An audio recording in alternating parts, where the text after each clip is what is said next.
your triangle really resonated with people and helping them to understand how musical learning strengthens so many different pathways in the brain, and how critical it is for people to understand if this isn't strong, learning is not going to happen in the way that it needs to happen, and that we all want it to happen for kids. Exactly. And it's that time, the 0 to 5 is the time when it first connects and first comes together. And for me, it's so important because when we watch kids who I can see that triangle's not working and they're 7, 8, and 9, it's not that they're beyond help, but it's just that we could have done so much more when they were younger to help them have a better learning experience as they get further through school.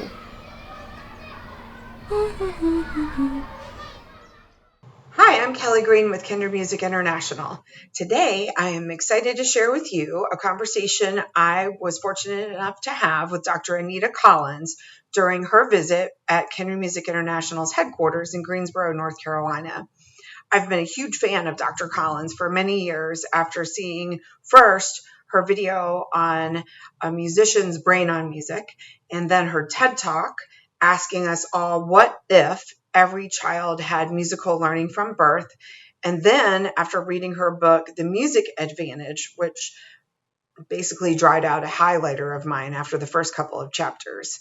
Dr. Collins manages to take the neuroscience behind how music impacts a child's brain and their overall health and simplify it for us, or at least for me, in a way that makes it really easy to understand what it is we're seeing whenever we witness the magic of music making in an early childhood classroom. Hope you enjoy this conversation. Following you has just been amazing, and your authorship and your advocacy, and this is like a dream come true to have you here with all of us. It's so nice, and it's so nice to, as I work in a bubble so often. I work in a little apartment that, is our office, and just, I don't know, everything we put out there, we just hope it's good. And to then come and be with real people and have real feedback is so important to me to go, and to then learn from them and go, oh, there's this other thing we could do, and we could, there's this other issue that we need to approach, and this other myth we need to manage. And I think that's the most important thing. So for me, it's such a joy to come and spend time and be invited to spend time with people a long, long way away, but then to just learn so much, and it invigorates me to go back and keep doing the work. Yeah.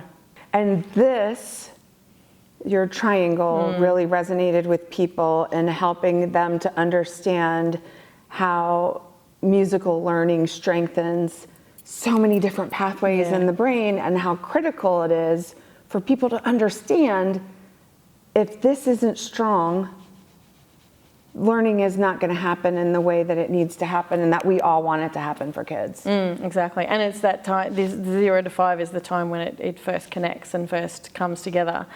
And for me, it's so important because when we watch kids who I can see that triangle's not working and they're 7, 8, and 9, it's not that they're beyond help, but it's just that we could have done so much more when they were younger to help them have a better learning experience as they get further through school. And that's why this age group is so important. But then also there are very specific challenges to the policy in this age group, but also the educators who are drawn to being part of this work, but to make sure that they are trained well. And I think that's the biggest thing I'm seeing, is that we need to be really conscious and specific and deliberate about training up a workforce so that they know all of this research, but they also have the skills. And the story that you talked about with a researcher, and how he spent a whole lot of time explaining something, and your takeaway was? If the kids can't hear it, they can't speak it. If they can't speak it, they can't read it. Right. And it was just so simple. And those are the simple things that I hope people remember and can take away and go, okay, now how does this apply in the situation that I'm in? Yeah.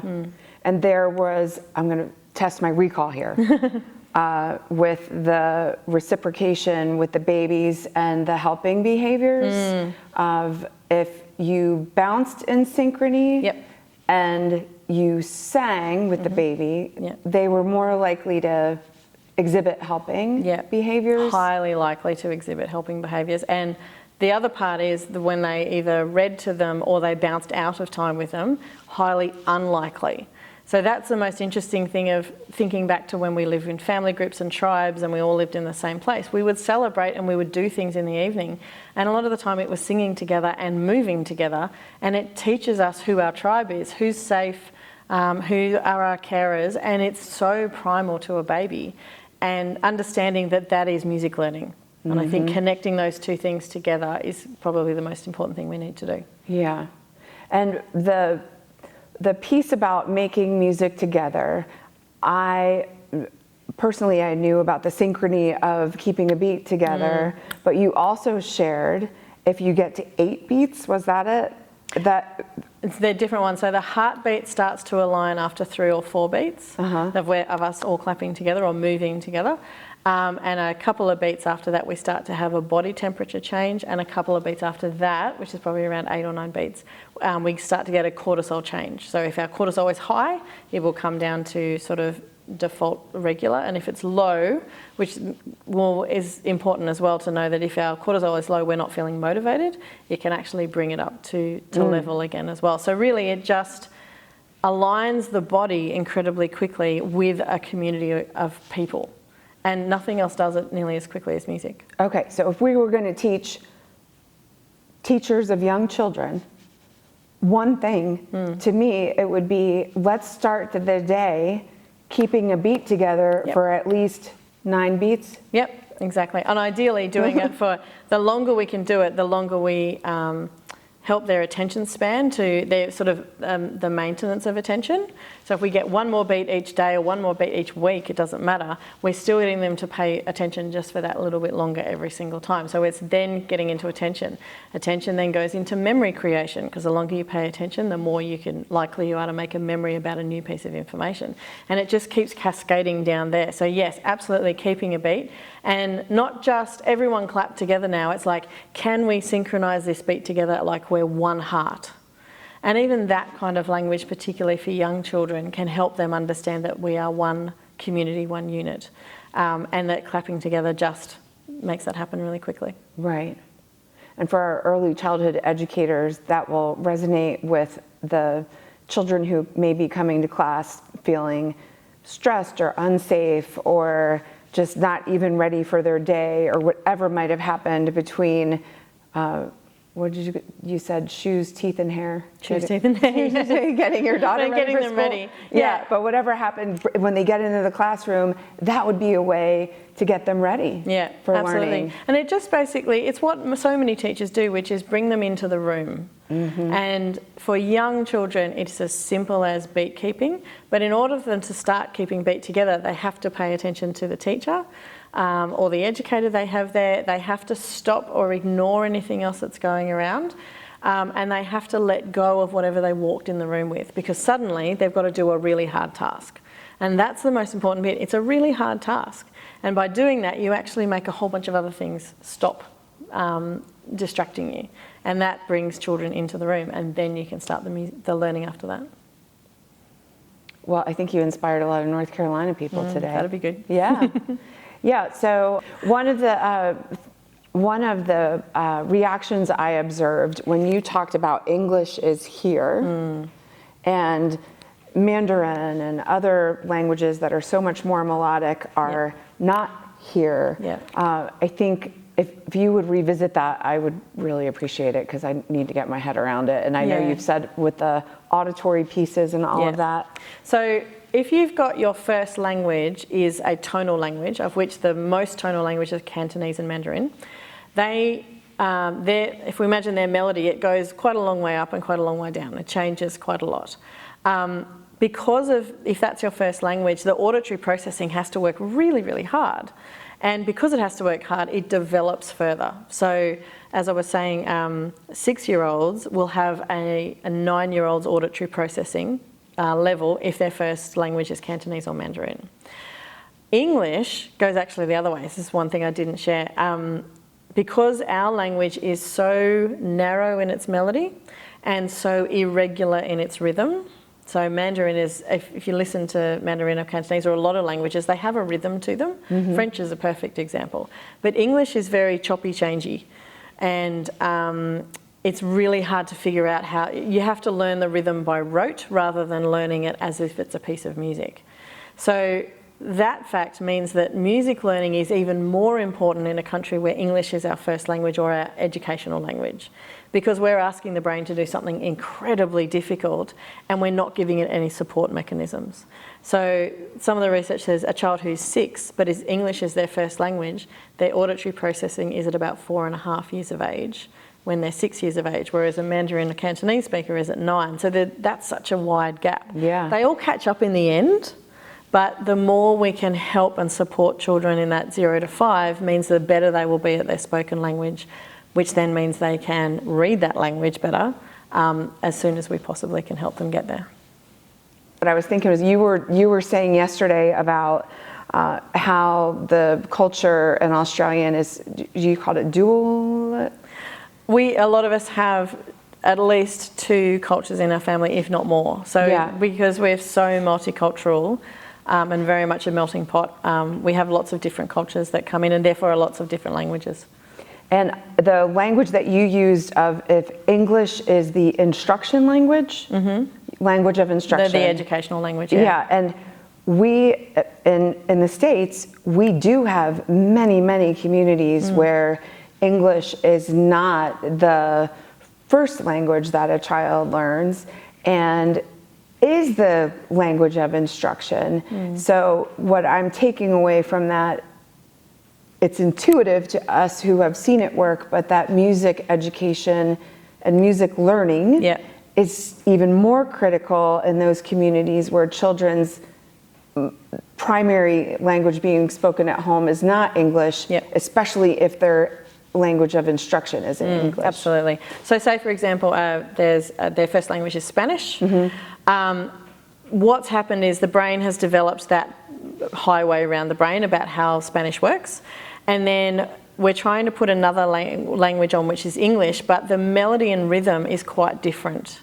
And so the mediating thing in the middle can be music learning, because basically what it's doing is improving the auditory processing. That's helping the Spanish, but it means it's making the highway wider. And then as soon as you then put another language on top of that, the nuance of the auditory processing is better. So, but also the highway is wider. So it just goes, oh, this is just another language. No problem, I can do this. And if we do it, and most times we learn a second language, we start by learning songs. And the reason is it helps us move our mouth in a way that it's not used to in our first language. So this is where, if you think about it, being bilingual, a lot of musically trained kids are bilingual, and it's because they're using exactly the same pathway that they're then putting music and the first language and the second language on top. So it's just a very wide highway in the brain, and if it's very well used, the brain goes, oh, I'll put lots of energy towards this, because you're obviously using it so much, so it feeds that even further. That is fascinating. Music all around us. The other thing I was thinking about, wow, we really need to get people to hear and understand is background noise. That we live in a loud world, and for children especially, it's important not to have the TV running in the background. And can you speak more about that? Because I think that's an important message for us to get out as a society. I think our brains weren't built for the amount of sound that we have. Our brains were built in this beautiful spot where we are to be outside and hear the wind and hear the trees and everything else like that. It's not built for the aeroplanes and the cars and everything else. So our brain doesn't adjust that quickly. It's trying really hard, but it doesn't adjust. So I think with children, what we need to do is make sure that we are conscious of the sound environments that they're in. It's actually not good to have them in quiet or silent environments all the time. They need to have a variety of sounds, like a varied diet. But we need to not have sound going in the background, for example, that doesn't necessarily need to be there, because the babies and young children's brains are processing all that sound and they can't stop processing it. So they're using up cognitive energy to process what does that sound mean in the background, because they're not very good yet at screening it out. We might have a television on, but it's just background noise. Young babies and children can't do that. Because they can't turn their ears off. Exactly. So I think it's being just aware of the sound environment. and making sure there's a variety of sounds and being almost curating that environment for them and making sure that, you know, there are quiet times, there are noisy environments, there are all sorts of different types of sound, tone colours of sound, so that they get this rich environment, rich sort of sound diet for the brain. And that's the way I often talk about it. Sound is a diet for the brain that feeds it information, and that information then helps the brain grow. And if I were a parent or a teacher who wanted to make sure that I was giving the children in my care the healthiest sound diet, what would be included in that? I think there would be silent times or very, very quiet times.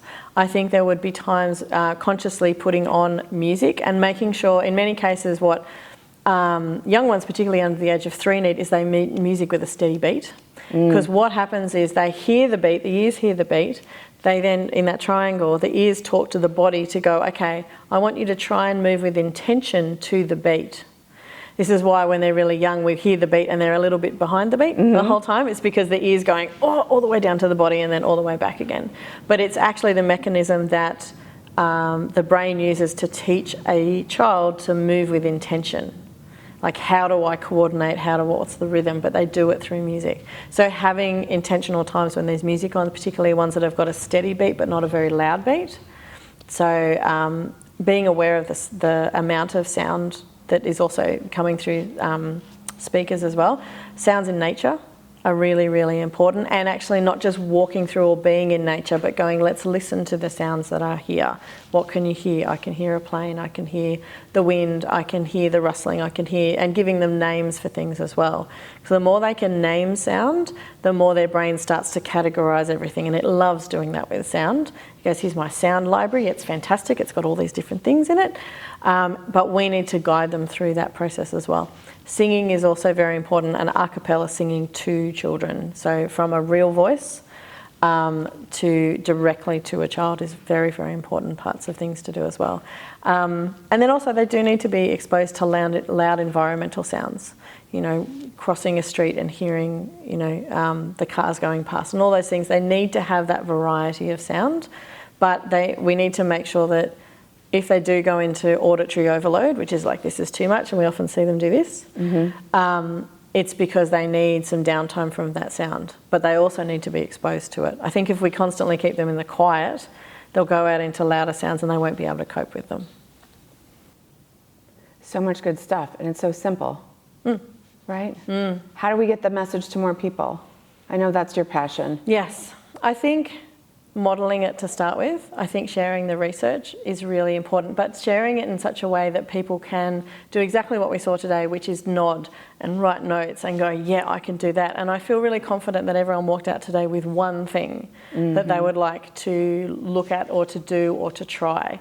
And I think having more of that, and it's interesting, one of the people who was there walked out and said, you know, we've all got one thing to do. So your influence has suddenly got a lot bigger. It's got 50 times bigger because every single one of these people is going to go out and do something new. And I think that's the most important thing, because then if they can share their thing that they're doing with another 50 people, we start to make this sort of get to a critical mass of understanding. World domination. World domination. Yes, that's right. Yeah. So what I think I heard about the documentary, one of the beliefs that I think everyone in early learning has is every parent wants what's best for their child. Absolutely. Everyone who has a child in their life wants what's best. So when you learn that this musical learning is what's best, you want to do it. Yeah. Right? Everyone that left today, right? Oh, people need to know about this. So are you saying that it's going to take 9 years from today before that happens? No, I think it'll be a lot quicker here. But I think that's because the reason I think it'll be quicker is I know I've got better at my messaging. So I was spending 9 years figuring out how to keep sharing the message. Whereas now I know these are the things that resonate with people. These are the things policymakers care about. These are the things politicians care about.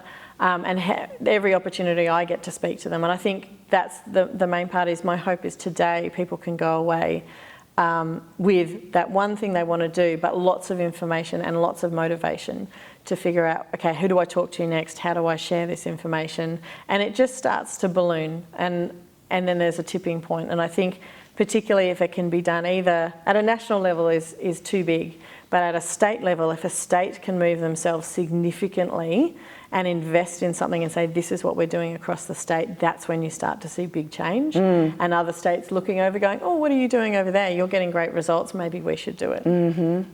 So what do you think was the tipping point, because you said in Australia that it has become accepted, that it is a critical, necessary part of learning, not an extra. Yeah. Every child needs it, deserves it. What was the tipping point, do you think? I don't know what it was, but I know when it happened, and I think maybe that explains it. Okay. So luckily I'm in Australia.